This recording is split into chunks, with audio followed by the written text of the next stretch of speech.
friends, welcome to Priya's world. இன்னைக்கு நாம பார்க்க போற ரெசிபி தேன் கலந்த கொய்யாப்பழ ஸ்மூதி. கொய்யாப்பழத்தில் 2 வெரைட்டி இருக்குது.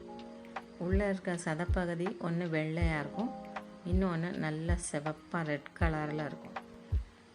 இதோட ஹெல்த் பெனிஃபிட்ஸ் பார்த்திங்கன்னா பிளட் சுகர் லெவலை கண்ட்ரோல் பண்ணும், ஹார்ட் ஹெல்த்தை பூஸ்ட் பண்ணும், மென்சுரேஷன் பீரியடில் வர்ற வயிற்று வலியை குறைக்கும், டைஜஸ்டிவ் சிஸ்டத்தை கரெக்டாகும், வெயிட் லாஸுக்கு ரொம்ப நல்லது.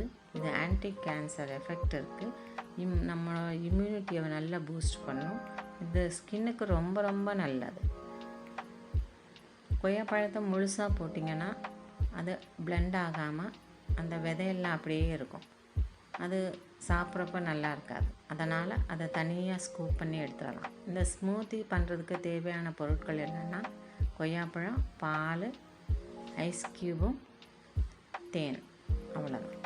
இந்த மாதிரி தனித்தனியாக எல்லாத்துலேயும் இருக்கிற விதைப்பகுதியெல்லாம் எடுத்துட்டு சின்ன சின்னதாக கட் பண்ணி ஒரு பிளெண்டரில் போட்டு பிளெண்ட் பண்ணி எடுத்திங்கன்னா நம்ம ஸ்மூத்தி ரெடி ஆகும்.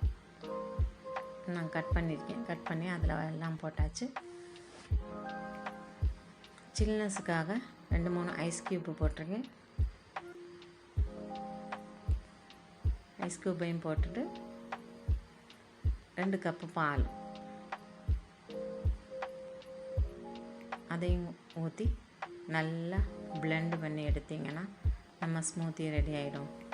அதை ஒரு கண்ணாடி டம்ளரில் ஊற்றிட்டு மேலே டாப்பிங் வேணும்னா ஐஸ்கிரீம் போட்டுக்கலாம்.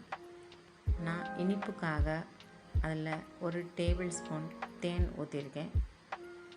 கொய்யாப்பழம் இனிப்பாக இருந்தால் 1 டேபிள் ஸ்பூன் போதும், இனிப்பு இல்லைன்னா 2 டேபிள் ஸ்பூன் சேர்த்துக்கலாம்.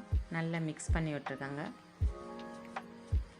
இந்த சேனலை நீங்கள் ஃபஸ்ட் டைம் பார்க்குறீங்கன்னா லைக் பண்ணுங்கள், சப்ஸ்கிரைப் பண்ணுங்கள். இந்த வீடியோ பிடிச்சிருந்தா உங்கள் ஃப்ரெண்ட்ஸுக்கு ஷேர் பண்ணுங்கள். ரெசிபி செஞ்சு பார்த்து கமெண்ட்ஸ் போடுங்க. ஓகே, ஒரு புது ரெசிபியோட நல்ல ரெசிபியோட அடுத்த வீடியோவில் பார்ப்போம். பாய்.